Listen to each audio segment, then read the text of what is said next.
Aproveitando esse gancho, que eu acho que vale a pena, a gente pode até introduzir o tema aqui principal, porque a gente trata a Primeira Guerra Mundial, eu vou falar da primeira, mas só como introdução, tá? A Primeira Guerra Mundial de 1914 a 1918, é a data meio que clássica, né? O que é isso aí?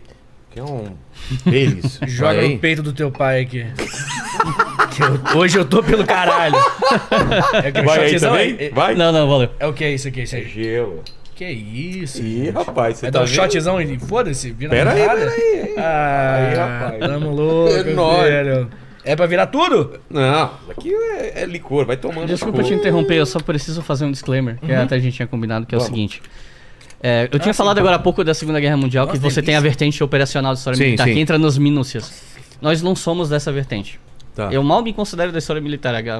Boa. Então, pode acontecer da gente cometer alguns erros de nomenclatura, chamar um esquadrão de pelotão, um negócio assim. O que eu queria que a gente saísse daqui, eu sei que vai conseguir, porque a gente já conversou sobre isso, é que quem assiste esse programa, cara, entenda o impacto da Segunda Guerra, o que aconteceu, os movimentos e tudo mais. Isso vocês podem ter certeza isso que é vai legal, rolar. cara. É só porque, assim, ó, a história...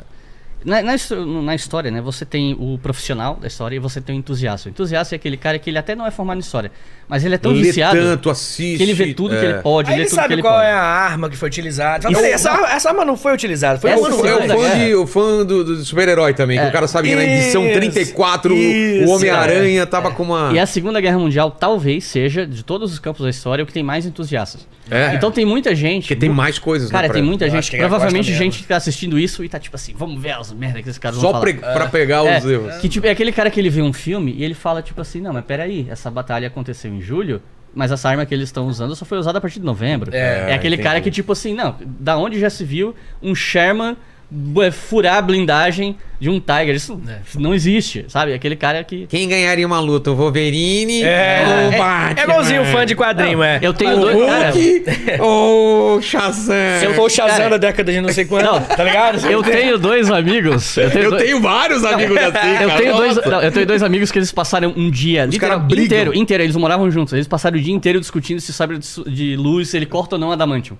Um dia inteiro. E nunca vai chegar a uma conclusão, concorda? Aliás, deixa eu mandar um abraço. Um deles tá me assistindo agora, o Rodrigo. Ele falou que ele ia passar essa live na escola que ele dá aula. Que bom. Ih, rapaz, então não pode falar pra ele. É lá em Uberlândia, no EJA, Rodrigo Prates. Aí, abraço pro Rodrigo. Ele falou que ia passar se eles consertassem a TV da escola. Tá, fechou. Então, eu não sei se tá passando ou não. Pessoal Então do EJA, que do caramba. Aqui nas calmas, Nossa, que do caramba. Ora bolas. Então, à noite ele dá aula no EJA, que é de educação de jovens e adultos. Todo mundo tem idade pra ouvir palavrão lá. Então que se foda, mano. Vamos lá, Vitor, então. Mas enfim, em 1914 e 1918 é a data oficial que nós falamos que a Primeira Guerra Mundial aconteceu. A Primeira Guerra Mundial é um evento muito importante, uma guerra muito romântica quando ela começou, e ao passar do tempo a guerra foi mostrando a sua face macabra e enfim, desumana. A Primeira Guerra Mundial acaba em 1918, mas como o Iclis falou sobre a Guerra da Coreia ainda não ter oficialmente acabado, a Primeira Guerra Mundial oficialmente acaba em 1919. Porque aí tem um documento assinando acabou. Na verdade é um documento especificamente que vai ser assinado na Conferência de Paris. Tá. Eu trouxe aqui anotado algumas coisas porque o Iclis tem uma autoestima maior que a minha. Tá. Eu acho melhor anotar aqui para não perder os nomes e tudo mais. Conferência de Paris, os países vencedores se encontraram em Paris. Nós temos aí a França, Reino Unido, Estados Unidos e Itália. A Itália é um caso muito curioso porque ela muda de lado durante a Primeira Guerra Mundial. E eles vão ali, enfim, definir como é que vai ser o mundo pós-Primeira Guerra. A Itália muda de lado nas duas guerras. Nas duas guerras. Né? Quando começou a pandemia de Covid, até fizeram um meme, tipo, Itália muda de lado e se junta ao Covid. Porque toda hora, papo reto. Se vier alienígena, os caras estão do lado do ZT daqui a pouco. Primeiro do nosso lado. Primeiro do nosso lado, no meio passa pra... O Tratado de Versalhes, ele que é um documento aí fundamental pra gente entender a Segunda Guerra Mundial, a gente já fala bastante sobre ele hoje, ele vai ser assinado nessa conferência. Basicamente, o Tratado de Versalhes ele vai ser um tratado que vai falar, olha só, a Alemanha é a grande culpada por toda a Primeira Guerra Mundial. E assim, vamos deixar algumas coisas claras. A gente, quando fala de Alemanha, muitas pessoas atribuem ao Hitler, nazismo, e, óbvio, né? Segunda Guerra e tudo mais. Mas na Primeira Guerra Mundial não tinha nada disso. Não existia Hitler. Não. Ele até participou da Primeira Guerra Mundial, tem uma participação modesta. Como soldado. Como soldado. Mas a participação simples. Se não me falha a memória, ele terminou a guerra como cabo. se eu não me engano. Ah, é? Mas ele lutou e... ganhou uma medalha de bravura porque machucou o joelho, e aí algumas pessoas falam que ele tropeçou, enfim, não importa. Tá. Isso aí é outro papo, Mas a questão, resumindo, a Primeira Guerra Mundial, o resultado dela, a Conferência de Paris, atribui à Alemanha a maior das responsabilidades pela guerra. E aí você fala, mas a Alemanha foi a grande culpada realmente? A gente poderia estar... passar o episódio inteiro só discutindo se a Alemanha realmente foi a grande culpada ou não. Mas, resumindo, a gente pode falar que existiam interesses muito claros, principalmente da França e da Inglaterra, para que a Alemanha saísse como a grande culpada. O interesse francês, ele tem até uma origem um pouco mais objetiva, que é um movimento chamado revanchismo francês. O que significa isso? A França, ela tinha problemas com a Alemanha pessoais. A Alemanha e a França fazem, né, até hoje, fronteira. Não sei se faz hoje. Faz, né? Mas na época fazia, e aí a questão a Alemanha, ela quando vai nascer em 1871, ela vai nascer na Guerra Franco-Prussiana. A Alemanha nasce numa invasão à França. A invasão da Prússia, a França forma a Alemanha. E isso é muito humilhante para os franceses, e os franceses guardam aquele rancor. E eles perdem a região da Alsácia-Lorena, que é uma região que tinha recursos. É isso que eu ia falar. Essa parte é a justificativa moral, política. Não tem como você não trazer uma justificativa econômica para o assunto, que sempre tem... O materialismo explica muito bem esses fenômenos. Um dos principais motivos é exatamente a região de Alsácia-Lorena, uma região que ficava bem na fronteira entre a França e a Alemanha. E aí, quando a França é uma região que originalmente, pelo menos antes da Primeira Guerra, era francesa, durante a Primeira Guerra a França toma, e agora acabou a guerra, a França pegou de volta. Então é uma região ping-pong. Sim. Ela fica indo e voltando, é uma região muito rica, com ferro e carvão, muito importante para a industrialização, que tem tudo a ver com o contexto da época.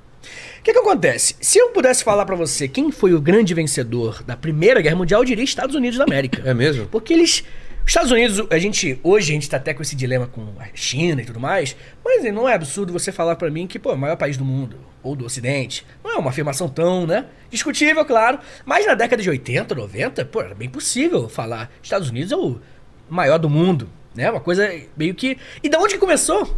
Onde que os Estados Unidos foi lá e se tornou o maior? Em que momento que houve subiu para o primeiro lugar? Primeira Guerra Mundial. É mesmo? Quando a Primeira Guerra Mundial começou, a gente teve, primeiro, os Estados Unidos financiando, mas assim, um financiamento bilionário, monstruoso, para os países da Tríplice Entente. A Tríplice Entente, que era a Rússia, a França e a Inglaterra. Os Estados Unidos deu muita grana para essa rapaziada. Então acabou a guerra, os Estados Unidos continuou agora reconstruindo a Europa, porque a Europa caiu na porrada, e os Estados Unidos continuaram ganhando muito dinheiro com o fim. Durante a Primeira Guerra Mundial, os Estados Unidos vendendo muita coisa, durante a Primeira Guerra Mundial e depois da Primeira Guerra Mundial. E vale lembrar também que os Estados Unidos entraram na guerra em 1917, né? Mas eles não tiveram o seu território atacado. Então. Nenhum momento. Então eles mandaram soldados. Exato. Né? Nada destruído, vendendo coisas pro pessoal que saiu como vencedor. E aquela coisa, né? A entrada dos Estados Unidos na guerra, militarmente falando, dá um assento aos Estados Unidos nas negociações de paz também. Então a gente está falando do Tratado de Versalhes, mas a gente também tem a criação da Liga das Nações, que era uma ideia do presidente Woodrow Wilson, presidente dos Estados Unidos, que seria meio que a predecessora da Organização das Nações Unidas. Eu vou chegar nesse ponto ainda. Antes de eu falar dos 14 pontos de vista, que é fundamental, tem um fenômeno interessante que é o seguinte: a gente teve uma Europa não só se reconstruindo, como uma Europa com grandes impérios acabando e novos países nascendo. O Império Alemão acaba, a Alemanha da Primeira Guerra ela é um império, tá? E o da Segunda não é mais um império. A monarquia cai no final da guerra. A monarquia cai, né? Então, e durante é uma república de Weimar, uma república democrática, social-democracia e tudo mais. Você também tem o fim do Império Austro-Húngaro, o Império Russo, mas é porque o Lenin... Não é você não, né? O Lenin, os bolcheviques lá desceram o cacete. Eu acho que não é você, né? Que às vezes é lá, né? E o Império Turco Otomano também. O Império Otomano ele cai também. Então grandes impérios caíram no final da Primeira Guerra Mundial. É um momento de quebra de paradigma, de mudança. Novos países nascem como Polônia, Tchecoslováquia, Iugoslávia, Áustria, Hungria, Estônia, Lituânia e Letônia. Finlândia também. Porque, no caso, é porque a Finlândia fazia parte... É porque assim, ó, quando a Revolução Russa aconteceu, ela assinou um acordo com a Alemanha, o Tratado Brest-Litovsk, porque o que acontece? A Alemanha acabou ajudando mais os bolcheviques, né? Ajudou, entre aspas, né? Indiretamente, meio que ajudou Lenin a voltar para a Rússia um momento, que ele estava na Alemanha, coisa assim. Só que esse tratado Brest-Litovsk, ele acontece de uma maneira muito desigual para a Rússia. A Alemanha estava por cima da carne seca ali. Eles tinham todas as cartas, então eles definiram como é que ia ser o acordo. Então, o Império Russo perdeu território da Ucrânia, que é o território mais fértil da Europa, que talvez até já ouvi falar que é do mundo, inclusive, o terreno, a terra ucraniana, né? Que o pessoal fala que é, sei lá, cesta de pão da Europa e coisa assim, porque o território deles é muito fértil. E aí caso eles eventualmente perdem a Polônia, que declara independência, a Finlândia aproveita para declarar independência. Então, os bolcheviques acabam tendo que aceitar um monte de perdas que seriam importantes para estabelecer a revolução, né? Porque eles não tinham muita margem de negociação. Depois eles eventualmente a União Soviética tenta reaver isso, né? Trotsky comanda o Exército Vermelho para invadir a Polônia, para tomar de volta. Porque, no caso, assim, o socialismo ele se propõe internacional. Então não basta a gente ficar aqui nesse país, a gente tem que expandir. Aí depois o Stalin vem com outra ideia de socialismo de um só país, é outro esquema. Mas é outro papo. E aí, você tem depois, a gente vai entrar nesse assunto, invasão da Finlândia, né? Mas tudo isso fruto desse momento aí, né? Isso, a gente teve a Primeira Guerra Mundial acabando com 13 milhões de soldados e civis mortos, outros 20 milhões aí feridos e tudo mais. E se você entrar nos detalhes, nos números de civis impactados, você chega a 100 milhões de impacto, né? Então você tem um momento muito traumático. Houve também um momento muito interessante para a entrada de mulheres na indústria, acho que é importante citar isso também, que muitos homens que trabalhavam nas fábricas foram para a guerra. Então é um momento onde a mulher, ela isso falando em geral, né, obviamente, ela consegue um espaço na sociedade enquanto mão de trabalho também.